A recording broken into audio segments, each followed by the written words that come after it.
Hey guys, so we're going on a walk today. Such a beautiful day. It's Saturday when I'm recording this, and it's really nice outside. I really hope that you guys took advantage of the weather. For you, I guess it would be yesterday, and managed to spend some time out there. Let me know in the comments if anybody was able to build a snowman or have a snowball fight or anything. I feel like for some reason nobody's been doing that recently, so we should really try to do that. Maybe the next snowfall we'll have like a snowball fight with the youth group or something. I think that'd be a lot of fun, as long as there were no ice balls involved. Those are painful and bad. But yeah, beautiful day. So we're going for a walk today for our Sunday school video, so you guys get to enjoy seeing all of the stuff that got shoveled and snowplowed and whatnot. And thankfully by this point it's like mostly melted, so it's all very clear. But like the road over there, that was all just snow and slush just like 2 days ago. Cars were getting stuck there all the time. It was really bad. I had to dig out parts of it just to make sure that people wouldn't get stuck right in front of my house. It was bad. But anyway, hopefully you guys didn't break your backs trying to shovel. There was a lot of stuff, and we're getting more, so more shoveling involved. It'll be fantastic. Oh, there's people at the church. I wonder what's going on. Oh, well, guys, today we are continuing our study in the book of James, and we're going to look at the second part of chapter 1. So today the reading will be starting in verse 19 and going through verse 27. And there's one overarching theme to this section, which is, as the title of it in my Bible says, is listening and doing. And then there's a couple of smaller things that kind of fit in underneath that. All right, so starting in verse 19, it says, if the wind doesn't knock the page out, "My dear brothers, take note of this. Everyone should be quick to listen." I'm just gonna stop right there. Okay, let's try this again. "My dear brothers, take note of this. Everyone should be quick to listen, slow to speak, and slow to become angry. For man's anger does not bring about the righteous life that God desires. Therefore, get rid of all moral filth and the evil that is so prevalent, and humbly accept the word planted in you, which can save you. Do not merely listen to the word and so deceive yourselves. Do what it says. Anyone who listens to the word but does not do what it says is like a man who looks at his face in a mirror and, after looking at himself, goes away and immediately forgets what he looks like. But the man who looks intently into the perfect law that gives freedom and continues to do this, not forgetting what he has heard but doing it, he will be blessed in what he does. If anyone considers himself religious and yet does not keep a tight rein on his tongue, he deceives himself and his religion is worthless. Religion that God our Father accepts as pure and faultless is this: to look after orphans and widows in their distress and to keep oneself from being polluted by the world." So that is the second part of James 1, right? And the primary theme there is listening and doing. Now, when I moved into the 6th grade, I graduated from junior church and started going with my parents to, I guess we'd call it big church, like the main service. And long story short, I found it incredibly boring. I didn't like it at all. I much preferred the excitement and energy that was found in junior church. Just more interesting and engaging for me. And so something that my parents had to do to kind of get me to pay attention and to focus was, they said, "Michael, you need to write down 3 points from the sermon and share them with us over lunch at the end of, after church was over. You have to do this, okay? If you don't write down those 3 points and share them with us, then you're in trouble." Honestly, I don't remember if I ever actually, what my punishment was, but that was the expectation. So that's what I would do. I'd listen to the sermon and I would write down 3 points that I caught from it, and I would share it with my parents. Now, thinking back, I think I fell into the exact thing that James is warning about here. Because what I was doing was, I was listening to the sermon, I was hearing the words that Pastor was saying, I was even writing some of them down, because, I needed to have 3 points. But did I ever apply them? Did I ever actually do what it says? No. I wrote down the points, shared it with my parents, and immediately threw out the paper or just forgot about it, There was no application going on there. So, nothing happened.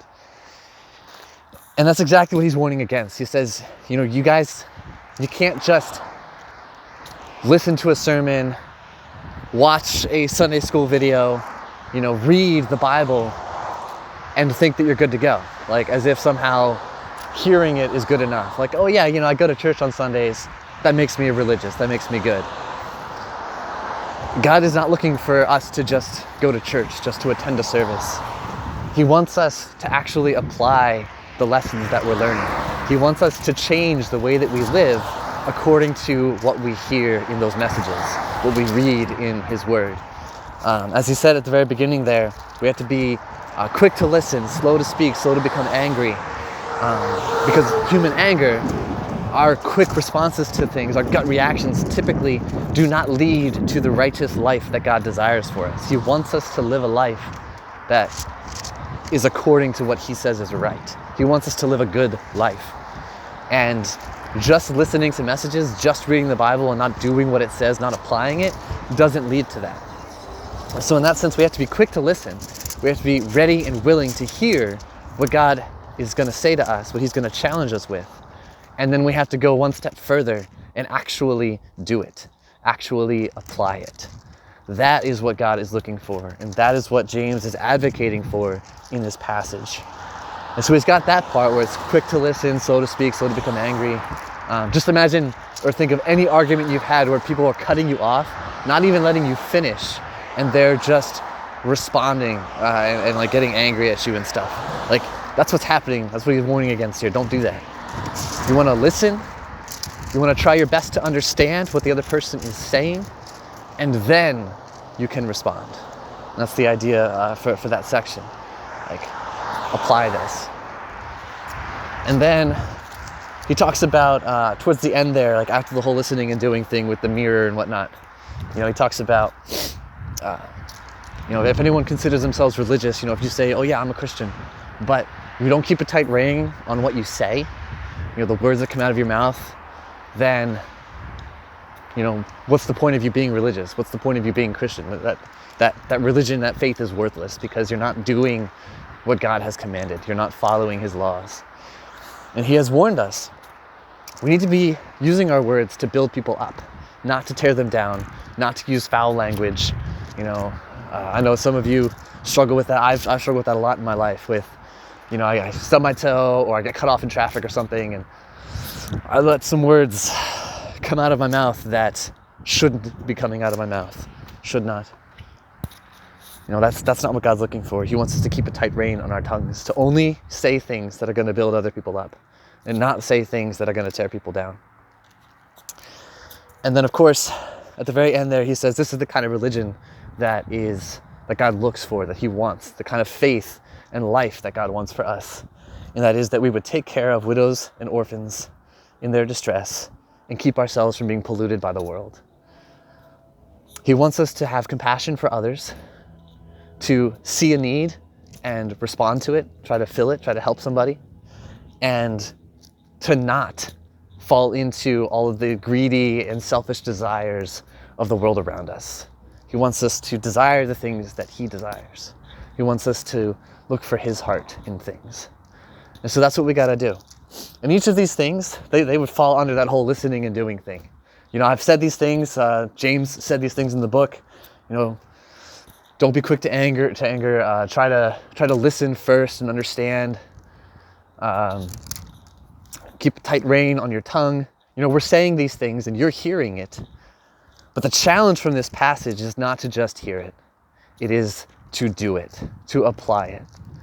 So as you guys are going through this week, as you continue to hear messages from the sermon or on Wednesday nights or in future Sunday school videos, the challenge is for you not to just hear it, not to just take it in, but to actually do something about it, to apply it to your life, to think about ways that it can apply to how you treat other people, how you treat your parents, and how you live in your life. That's what God's looking for, and that is the challenge for today. So that's all. I have finished my walk. My hands are getting cold from holding this thing, and I hope you guys have a great day. If you have any questions, you can put them down in the comments below. I'll do my best to respond quickly, and I look forward to hearing from you guys. God bless.